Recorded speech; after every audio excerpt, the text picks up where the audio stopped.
Hey guys, welcome to my channel. So gagawa tayo ng reaction video regarding kay Doc Willie Ong. Okay? Doc Willie Ong,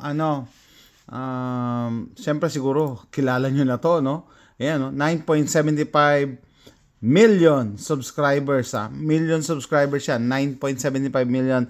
So ang estimate ko dyan is ang nanonood sa kanya around 20 to 30 million. Kasi hindi naman lahat nagsusubscribe, di ba? Or higher, no? So ibig sabihin, kilala nyo na yan kasi tumakbo siya dati Vice President ng Pilipinas na natalo, tapos ang population lang naman ng Pilipinas ay 120 million. So imagine mo, 120 million, tapos ang nanonood sa iyo is around 30 million, di ba? Kilala ka na yan. Anyway, so, ito nga yung latest na balita sa kanya. Nagkaroon siya ng cancer, no? And, sabi ko, paano ko kaya ito ipepresent? Panoorin na lang natin and then, magbigay tayo ng commentary. Actually, parang 4 na araw na kami dito sa hospital. Nakakimo, nakakimo. Worst pain of my life, 10 hours. Ito, nakita ko pa lang siya dito, pati yung mga pictures nito na ganito, sabi ko, aba, ang laki na ng pinayat niya, no? Ang pumasok sa isip ko dyan is yung aggressive type of cancer, no? Ang usapan niya is Turbo C. 10, iiyak ka, humihiyaw lang buong gabi. Sasakit siya, para siyang may kutsilyo na may sumasaksak sa likod mo.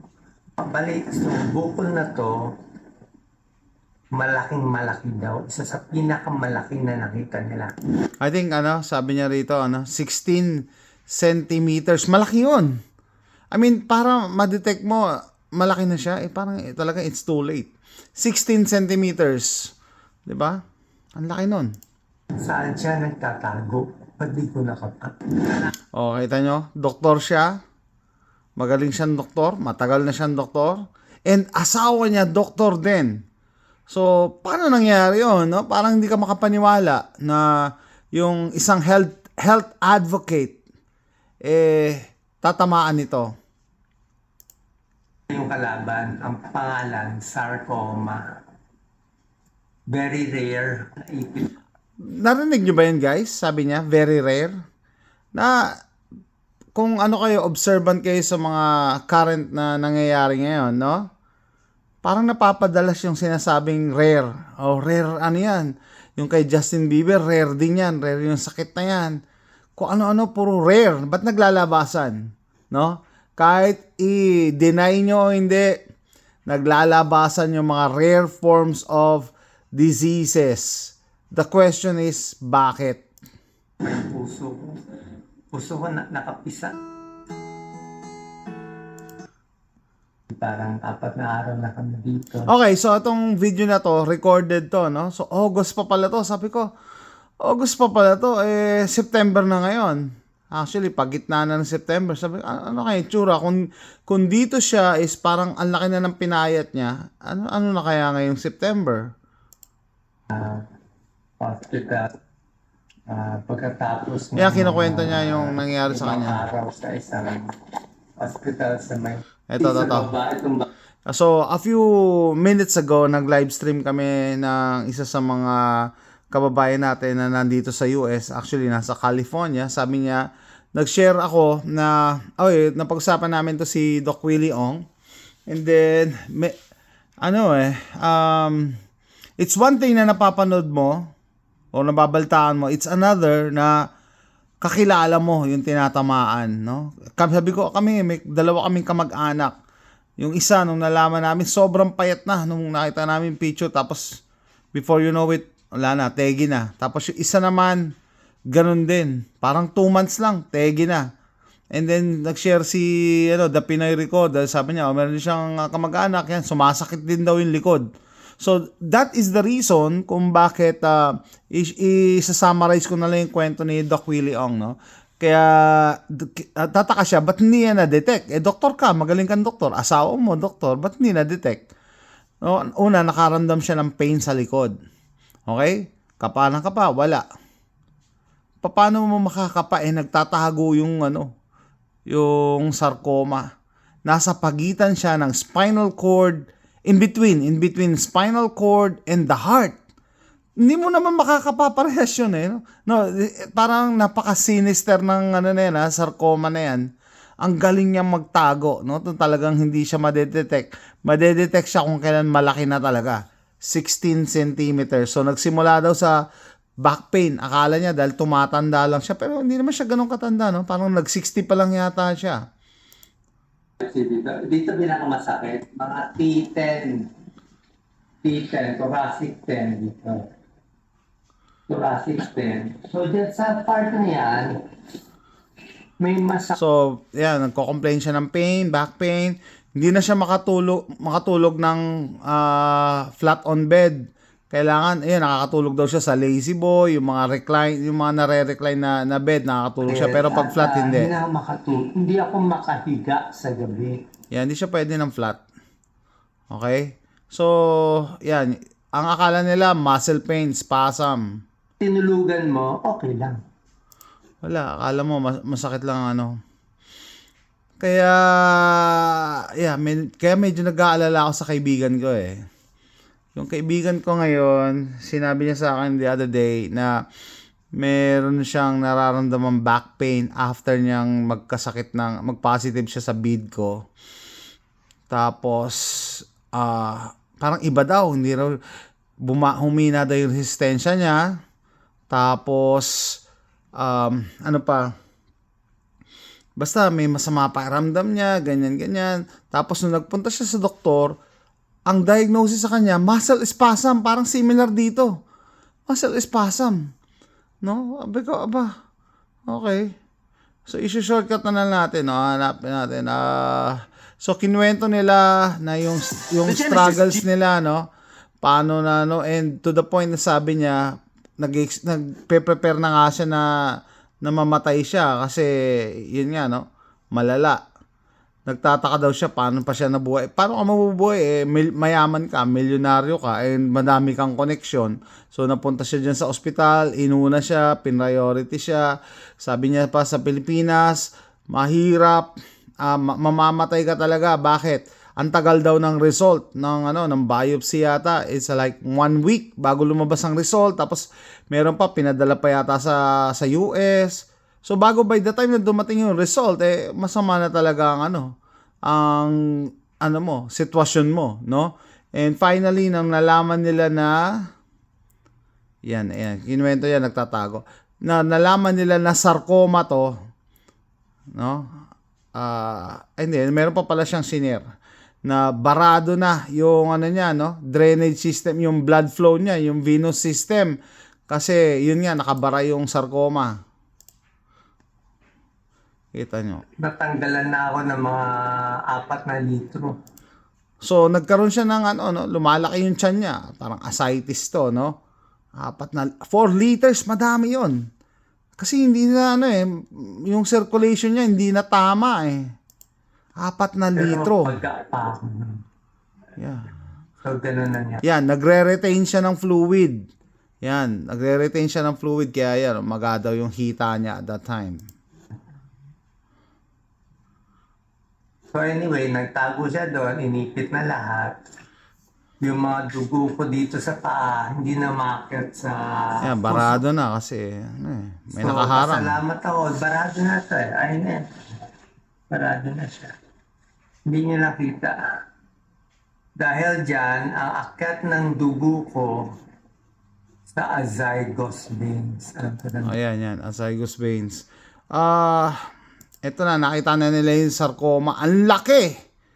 Kita nyo, ito yun, ang laki. Wow.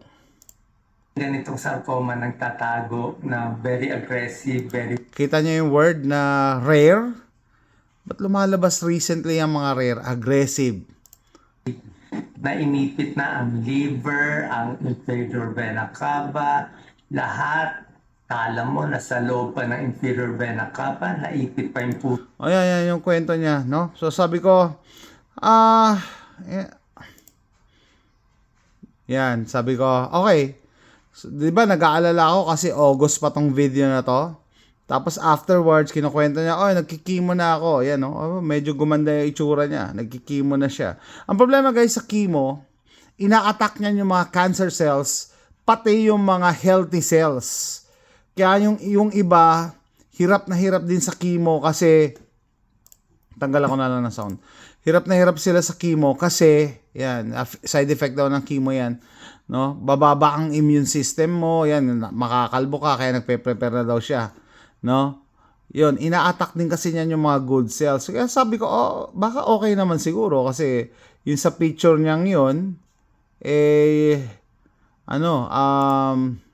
maganda na yung itsura niya nung nag-start siyang mag-chemo. And then, nakita ko ngayon ng video update ni Doc Willie Ong, napamura ako. Sabi ko, pusang ama.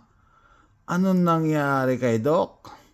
Tignan nyo, sobrang payat. I owe it to the Filipino people Ang to be payat. honest to them. I owe it. Mahal na mahal na mahal na mahal na mahal Is this true? Na mamamatay ka na at lahat yung Filipino people pa rin ang sinasabi mo? Is this true? Totoo ba to? na mahal na mahal na mahal ko Ay, kay nako. bawat takbo ko para po Kita nyo itsura niya, oh. Ang laki ng difference dun sa unang video, which was August. Ito, September 7 to 11 to. No? So, nakaka-alarm talaga. No? nyo. Hindi para sa akin. Ano ginawa nyo? Naiyak siya sa, sa pain. Pero, 60. Dehydrated. anyway, panoorin nyo na lang yung mga videos niya, pero sabihin ko sa inyo, malaking pagkakaiba, and dyan talaga papasok pag sinabing aggressive yan. Ang unang pumasok sa isip ko yung turbo cancer yun ang unang pumasok sa isip ko. And the sad part is i-attribute niya yan or sila so everything else except the shot. Ano yun? Isisisi nila yan sa lahat maliban dun sa betchin. 'Di ba? Yun lang yun maliban sa betchin. Isisisi. Parang ang sinasabi ni Doc Willie Ong is baka dahil daw yan sa stress. Dahil daw yan sa stress, no? Teka lang. Ito yung pinost ko nung una Dahil daw yan sa stress. Pero never papasok sa isip niya na dahil yan sa betchin. Pero kung nag-o-observe kayo, the power of observation, naglalabasan yung mga aggressive, rare diseases after the rollout. Kahit sabihin na naman ng iba, ay wala kang ebidensya. Paano tayo magkaka-ebidensya? Kada mamatay, sinusunog nyo. 'Di ba? After the rollout. 'Di ba? Yun ang hindi nyo pwedeng i-dispute. Yun lang nga sa akin, no? Sabihin ko na sa inyo, wala tayong direct evidence kasi wala naman mag-iimbestiga. Sino mag-iimbestiga? Yung DOH ba, iimbestiga nila yung correlation ng rollout and the rare diseases? Hindi naman no? Ang sa akin lang, ito, observation, no? Doon sa mga nakikita ko, either kakilala or sa mga personalities or kaibigan, kamag-anak, na after they receive this, yung iba walang naramdaman. Yung iba malala ang side effects. Okay? So may theory ako na hindi lahat ng ibinigay nila is lason. So meron dyan placebo, magkahalo. So parang Russian roulette yan. Kung ikaw natsyempohan ka na nabigyan ka ng shot na wala ka naramdaman, baka swerte mo, baka placebo yan. Kasi yung iba, no? Doon mismo sa Betchin Center nanghihina na, nagkaroon ng temporary paralysis, and then yung iba nga tumumba no? Si Ricky Lo 1 week after. Si Mahal. Anong nangyari kay Mahal, 'di ba? I-research nyo, no? Tignan natin kung makakalusot kay YouTube tong video na to, pero yun ang observation ko, no? They will blame it on everything else, pati sa stress, no? Except for this, except for that, no? Bakit? Hindi ko rin masagot kung sino pa yung mga nakapag-aral, mga learned, mga professional, and hindi nakikita yung nakikita ko, yung na-observe ko. Coincidental naman na kung sino yung mga nakakaranas ng mga ganito, may ganito. Diba? So with that, hindi ko kayo kinukumbinse. I think we're past that. Tapos na. Sabi nga nung kaibigan natin si Charlie, wala na. Hindi ko kayo kinukumbinse. Tapos na. Ano na ngayon? 2024 na eh. By this time, na-betchy na kayo eh. Sana kung talagang, nagre-research kayo before, sana, no? Before kayo na-betchy na, doon dapat kayo nag-research. Pero kaso wala na. So, ang nangyayari dyan, sabi nga ni Bill Gates, i-research nyo, in 2 to 5 years, dun lalabas ang side effects. Which is true naman, no? The newer the drug, hindi pa lumalabas ang side effect. Diba? So, later on, may mga, yung side effects na sa huli lumalabas or after a few years.